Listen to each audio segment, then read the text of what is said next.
Had to do it. Had to dye the beard. Unavoidable. One person said I looked old, and that was that. Dropped 10 years off this face like that. What do you think? A little sponsorship could be a very good deal for you guys. You could get your product seen by as many as 34 people.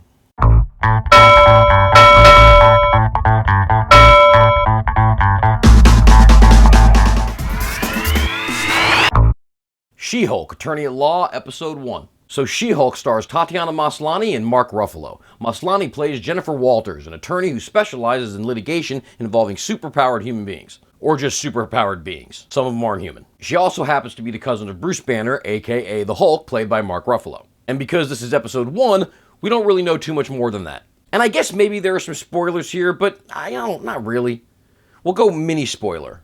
We do know eventually Tim Roth returns as Abomination from the Edward Norton Hulk movie, which was an abomination. Like, I love Marvel. I love the MCU. Everything about the MCU. And I have watched the full saga through many, many times over. But I always skip the Ed Norton Hulk movie. Not that Ed Norton's not great in that movie, but just it's not really tied in that well, and it sucks. It's an absolutely horrible film. You know, the Hulks had it rough. They tried to put him in standalone movies, and it just didn't work.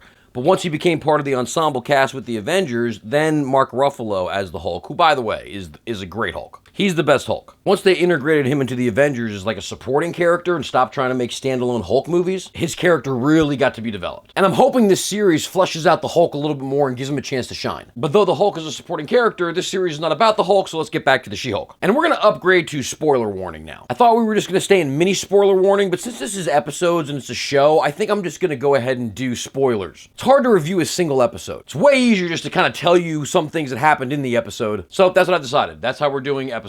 They're reviews, but also spoilers about what I liked or didn't like about the episode. Yeah, that's how I'm going to do this. So episode 1 is pretty much a lot of exposition letting us know exactly what's going on. Opens up, she's a lawyer, she's making some opening argument, practicing for a case she's about to go litigate, and then she breaks the fourth wall and talks to the camera and is like, hey, let me catch you up on exactly what's going on here. And there's a lot of fourth wall breaking. She's pulling full Bueller's. Ferris Bueller's Day Off, where he talks to the camera. Do I have to explain it? And episode 1 pretty much lets us know how she became a She-Hulk. She's driving in the car with Bruce Banner, and all of a sudden out of nowhere a spaceship shows up, which they haven't addressed again yet. Granted, it's only episode 1. I'm assuming that they will, but it is kind of strange. The spaceship shows up and they go flying off the road and crash their car, and the rest of the episode doesn't come back to it. So their car goes spinning off the road, bounces and crashes, and now they're both bleeding because they just got into a car accident, and some of Bruce Banner's blood gets into an open wound of Jennifer Walters and immediately turns her into a Hulk. So apparently being a Hulk is a sexually transmitted disease. If you get your blood into someone else's wound, you become the Hulk, or you become a Hulk. But luckily for Jennifer Walters, because she's part of the Bruce Banner family, they have something special in their DNA which makes it so that they can actually handle all that gamma radiation and not die. So instead of dying from the gamma radiation, she becomes a Hulk. But she's a girl, so she's a She-Hulk. And so far, episode 1 shows good and I'm loving it. Marvel Phase 4 has not been awesome. Spider-Man movie was incredible. Doctor Strange and the Multiverse of Madness was different, but not great. And the shows have been pretty much garbage. WandaVision started off real slow, but once you push through it, it's a good show. Loki is also a very good show. But Hawkeye sucks. Miss Marvel sucks. The Eternals movie,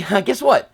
That movie fucking sucks. Moon Knight, while the lead gives a stellar performance because he's got to play this like bipolar person that plays multiple versions of himself, great actor, great performance, but the show itself, I don't really give a shit. So now we have She-Hulk, and all I can say is that so far, I'm happy. It feels like it's more of a comedy. Eventually, I'm guessing it's going to become like an action comedy. And as of right now, episode 1, I'm having fun. Am I pissing myself laughing? No. But am I laughing? Am I smirking? Yes. So episode 1 gives us a Rocky montage of her like getting better, learning how to be the Hulk, and like throwing a boulder and doing something else. And slowly by slowly, she's getting better. So we get a lot of that, and it's fun. I'm loving what Tatiana Maslany is doing. She's already fun. She's already lovable. She's already humorous. She's already a good embodiment of what I believe this character is going to be. And I know it's only episode 1, but I'm digging it. So as Bruce is going through explaining to her like what she's got to worry about being a Hulk, we find out that she actually is way ahead of the game. Bruce had to go through having these two like alter egos that he eventually like splices together. Like when he was the Hulk, he didn't know he was doing Hulk shit, and when he was Bruce Banner, he didn't know what the Hulk was doing, and vice versa. Like they're Dr. Jekyll, Mr. Hyde, separate people. And eventually he integrates the two personalities and becomes a smart Hulk. You're familiar with this, where it's both sides together but in the Hulk body. And that was a process for him. She luckily doesn't have to go through this. She wakes up as the Hulk and immediately immediately she is both people at the same time. There's no division between her and her Hulk self. So she's immediately light years ahead of where Bruce Banner was when he had this problem because she is sentient. Sentient? Is that the right word? I'm not sure. And again, that's kind of all we know right now. We know from the trailers that Charlie Cox eventually is going to show up reprising his role as Daredevil, which I'm a little nervous about because Daredevil, the Netflix show, was incredible. Daredevil and the Punisher in particular, awesome. Awesome, gritty, R-rated, not kiddie shit. And so now Daredevil is officially going to become part of the MCU, and that's kind of the PG-13 world, and I'm just hoping they don't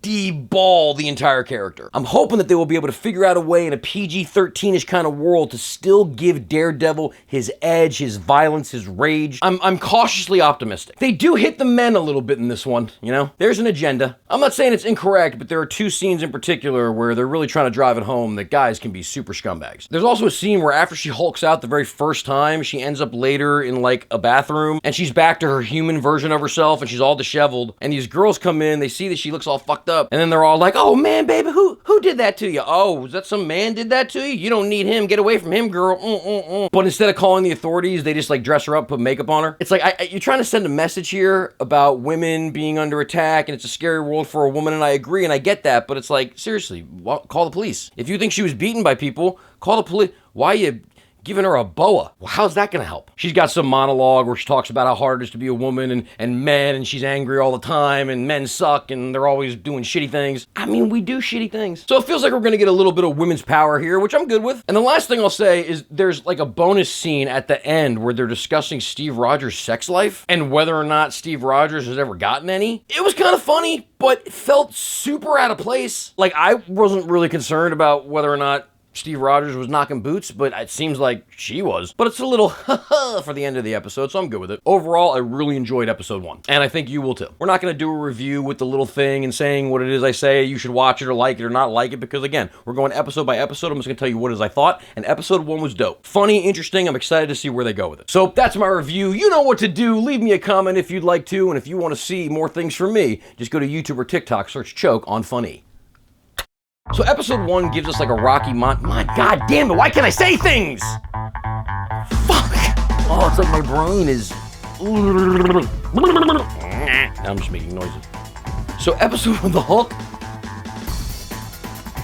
Fuck, what does the Hulk do? So, the Hulk... the Hulk...